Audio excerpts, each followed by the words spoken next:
If you want to read from or write to a CSV file in ASP.NET Core, stick around as I'll show you how to do it. This is the CSV file that we wish to read. It's called products.csv and it has a list of products with the ID and the name. We'll read the file from this method. We're passing in the full file path as a parameter. If it doesn't exist, we throw a file not found exception. Otherwise, we need to open the file. So we create a new stream reader instance.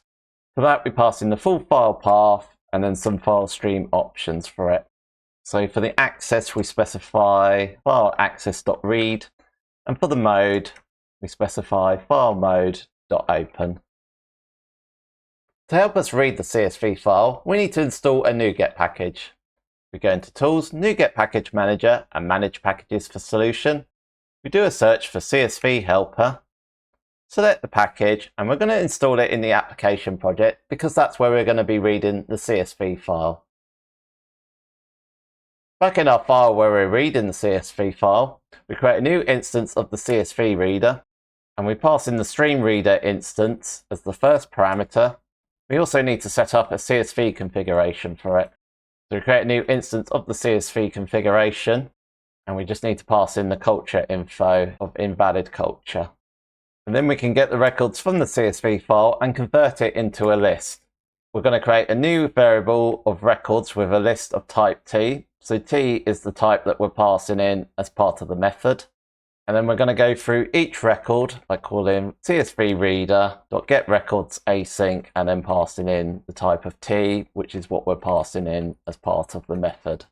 And then we're just going to add each record to the records list that we just created.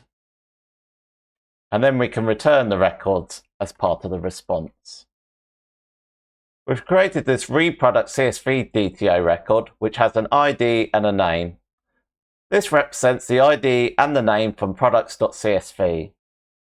In the CSV read controller, we have this method, and we're going to attempt to read the contents from that file and convert it to the read product CSV DTO list. And we do that by calling CSV read helper.read CSV file, and we pass in the type of read product CSV DTO. So read CSV file is the method that we just created, and we're passing the full file path for where the file is located. So we get that from environment.current-directory/files/products.csv. Let's test that endpoint to see if it's going to work. So it's outputted the response, so it looks like we're getting the contents from the CSV file and it's outputted it to that product list. It looks like it's representing the products from the product CSV file. This works if you have a header in your CSV file, but what if you don't have one?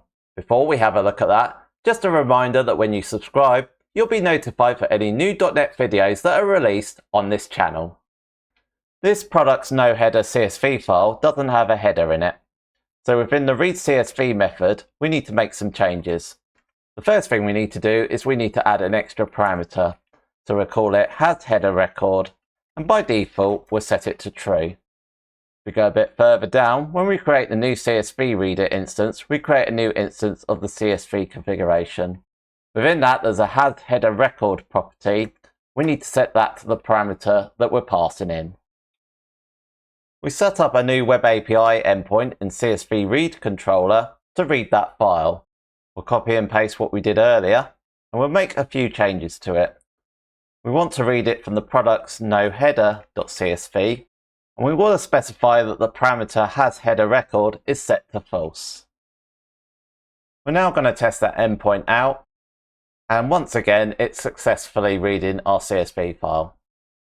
When you download the code example for this tutorial, you'll be able to try out the CSV examples featured in this video. Go to roundthecode.com/examples to do that.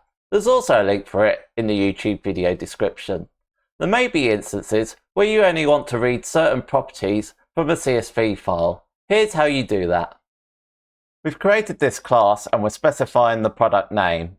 If we have a look in the product CSV file, the name is the second column, so it's going to have an index number of 1. What we can do is we can specify the index attribute and specify what index that's going to be. So we specify 1. We go back into the CSV read controller. We set up a new endpoint to read the products only by their name. we'll copy and paste one of these return methods. But this time, rather than reading it from this class, we're going to read it from this class, and it should only output the name to the response. Let's test the method. And yes, it's just outputting the product name. Does your CSV file have different header titles to the properties that you've set in your class? No problem. You can override the header titles when your application reads the CSV file. In this CSV file, we're overriding the header titles. Yet in this class, we still got the original property names. If we want to read this file with these header titles into this class, we need to add the name attribute. And we do that by calling the name attribute and specifying what the name is in the CSV file. The name is product ID for the ID, and for the name, it's product name. And then going into the CSV read controller, we can copy and paste one of the other return methods, and we can make a few changes to it. So we want to change the return type. So the return type is this, and also the file is different as well. So it's called products different header names.csv. Running the endpoint, it returns the response, so it's still able to read the CSV file with the updated header titles. If you wish to have more control over the data that the application stores, you can read the CSV file by line. Here's how you do that. We've created a new method for reading the CSV file. It does a very similar thing to the last one. We've created a new instance of the CSV reader, and now we've created a new records list. We can call csvreader.readAsync. It's going to be reading the contents from this file. As the first row is a header row, we need to call csvreader.readHeader. And then we can loop through each line and add it to the list. So we call while await csvreader.readAsync, and then we can add each record to the records list. We create a new instance of the read product CSV DTO, and we pass in the ID and the name for it. So to get the ID, we call csvreader.getField. We know it's a type of integer, and it's called ID. And we do the same for the name. We'll copy and paste that. We can remove the generic type, and then it will think it's a string. And we'll tell the compiler that it's not nullable. We've created a new web API endpoint for it. We'll now call in our new method that we just created. We're specifying the file name. And running the endpoint, it returns the products. Not only can you read data from a CSV file, you can write data to a CSV file. Here's how you do it with category data. We've created a new write CSV file method. It's passing in a records list and also a full file path. If the file exists, we don't want to write the CSV file, so we throw an exception. Otherwise, we'll create a new instance of the stream writer and we'll pass in the full file path. From there, we need to create a new instance of CSV writer. For the first parameter for that, we pass in the stream writer instance that we just created. And then we need to create a new instance of the CSV configuration. And we pass in cultureinfo.invalidCulture as the parameter. And then it's a simple case of calling csvwriter.writeRecordsAsync. And we pass in the records that we get from the parameter. There's a new categories list with an ID and a name.